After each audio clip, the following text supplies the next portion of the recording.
In June of 2022, the Historical Society of Old Yarmouth presented a costume exhibit based on the diaries of Lizzie Ryder Taylor of Yarmouthport.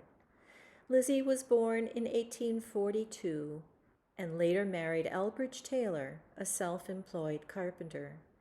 Lizzie wrote her diaries between 1886 and 1913, and they offer a valuable insight on what life was like in Yarmouthport during this era.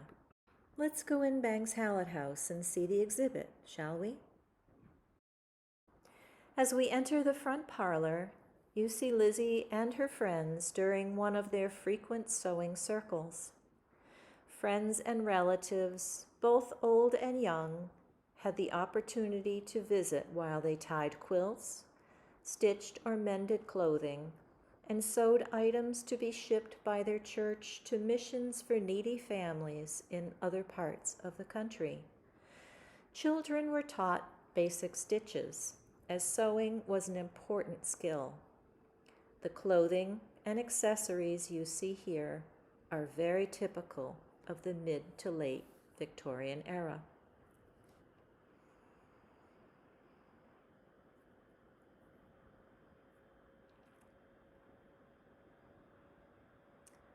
The main parlor is the scene of Elmira's wedding to Frank Howes.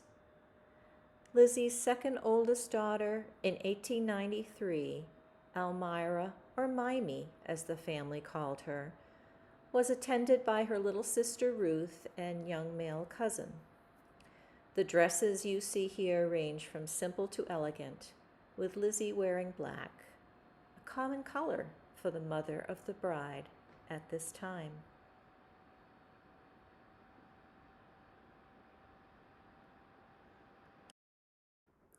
Social life at this time involved visiting neighbors to play games, talk, or listen to music, if someone was lucky enough to have a phonograph like this one. Lizzie noted in her diary that friend Joe Thatcher had a phonograph in 1903, and they all went to his home to listen.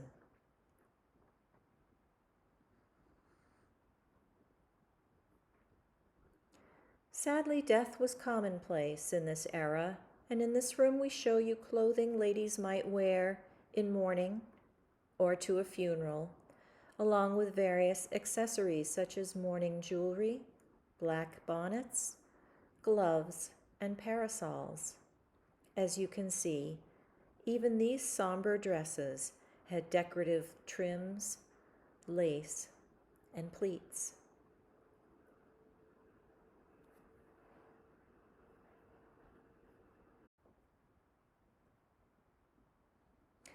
Our rear exhibit room featured infant wear, including beautiful christening gowns of silk, cotton, and lace, and accessories like bonnets, shoes, and toys. This exhibit room will remain throughout the 2022 season. During our chat with the curators, Anne Grammer and Laurel Gable discussed Victorian fashion and the life in Yarmouth during this time. Our attendees enjoyed asking questions and learning more about our community. Let's move upstairs into the front bedroom of the house.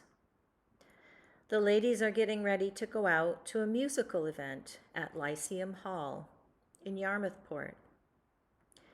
Here you can see the type of undergarments they wore: petticoats with eyelet ruffles, whalebone corsets, and cotton pantalettes, all meant to cover but enhance a woman's figure.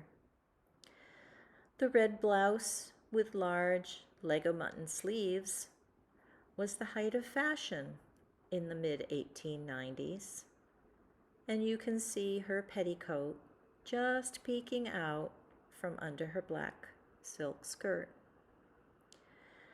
The ladies have hats, purses, and just a little jewelry to complete their outfits.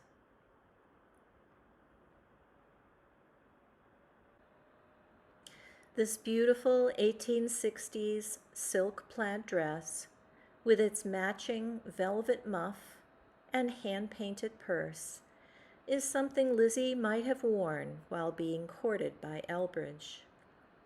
The gorgeous lace collar provides the perfect accent to this lovely but simple dress.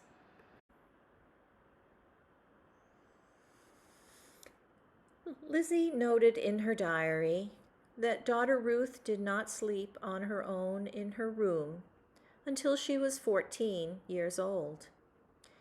In this scene, Lizzie is tucking her in, and they are both wearing pretty white cotton nightgowns with lace trim from our collection. Surrounding them are a number of children's dresses in silk and cotton, dating from the 1870s to the 1920s, lovingly saved by their families.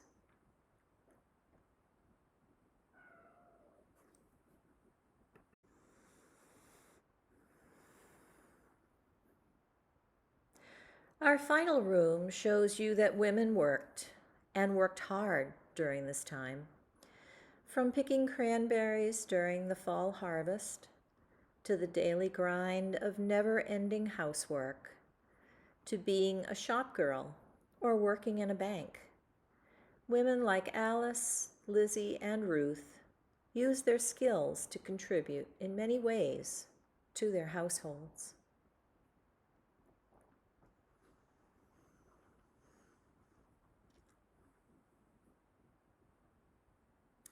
We hope you have enjoyed this retrospective of life and women's wear in Yarmouth during the late 1800s and early 1900s.